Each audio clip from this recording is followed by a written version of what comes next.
I'm drowning in my history, prisoner of past defeats. Tell me what the future holds. Tell me, baby. Terrified of things to come, paralyzed, I cannot. The Teenage Mutant Hero Turtles ninja kicked their way back onto the Game Boy in 1991's Fall of the Foot Clan. Think Wind of the Willows meets Fight Club with a wee smattering of Eastenders thrown in.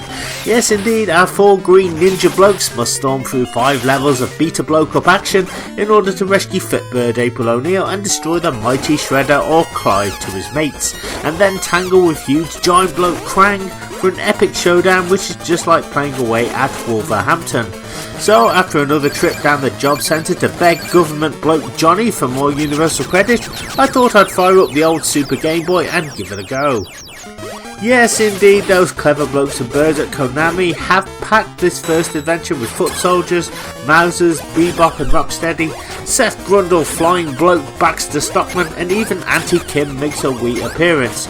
You can choose from any of the 4 turtles, Leonardo, Donatello, Raphael and of course Michelangelo, and play any of the 5 levels in any order, which gives a great degree of flexibility and freedom than a new pair of underwear from TK Maxx.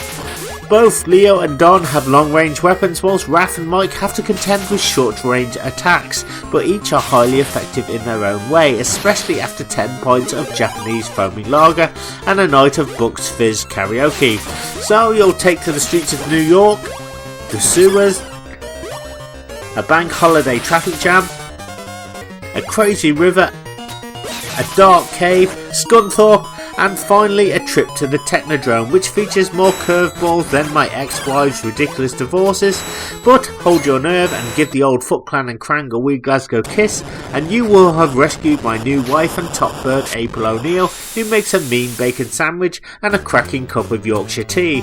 Yes indeed, each stage has a ton of hazards, and by the looks of it the DIY SOS team have been round to Krang's gaff and outfitted it with deadly lasers, mini rockets, robots and Carol Vorderman. Just like my many marriages, Fall of the Foot Clan is short but very satisfying, but I had more fun than a trip to Dobbies Garden Centre. Graphically, each stage looks really good and the turtles have that cheeky cartoon look thrown in there, and the enemies are well animated too. They throw more obstacles at our heroes than a UK train strike. For an early Game Boy title, Fall of the Foot Clan is surprisingly awesome and the enemies are plentiful. Each stage also has a wee cutscene to hang the story together. However, if you're getting duffed up like a gaggle of pensioners all trying to grab their pensions at the same time, fear not, as kill enough blokes and you will be awarded with Asda's finest pizza, which restores your health, giving you a greater probability of success, and you may even get some wee nectar points as well. However, some might say that the game is just bland. Jimmy Hill. Fall of the Foot Clan was the first Game Boy Turtles adventure, and you know what?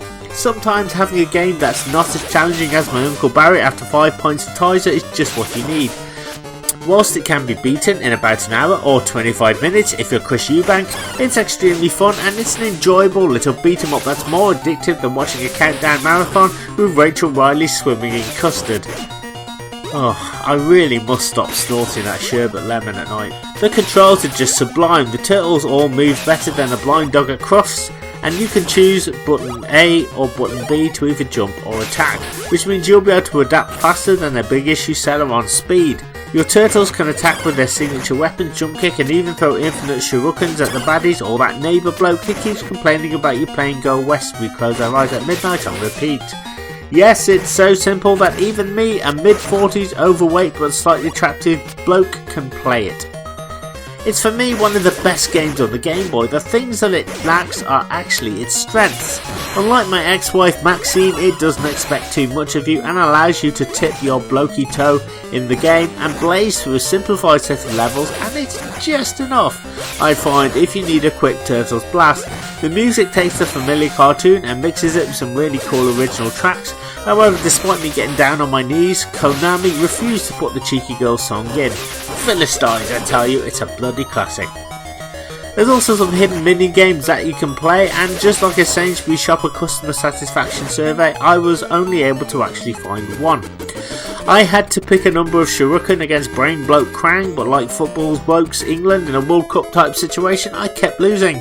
Still, it's great that you can nip off the beaten path to find them, and winning them, from what I understand, allows you to refill your health if you have been given a good kicking by Shredder and his wee cronies. All in all, Fall of the Foot Clan is exceptionally good. Again, it can be completed in the time it takes to watch an episode of Prisoner Cell Block H, but retains enough of the source material to be a winner in my book. Yes, I can hear the cries, but ball bloke, it's only 5 levels, there should be more. And just like my attempts to try and be cool, it's sadly lacking in many areas. Oh, Jimmy Hill. Fall of the Foot Clan is just like having an orange Kit Kat. It's small, tasty, but leaves you wanting more. Sometimes, folks, simplicity I found can actually override substance. I have to say I thoroughly enjoyed my time with the game, and it's got me very excited to take a goosey gander at the next game in the series back from the series, which I'll review soon once Uncle Barry gives it me back, and new wife April stops hiding my Super Game Boy and telling me that she will leave me for Gary Barlow.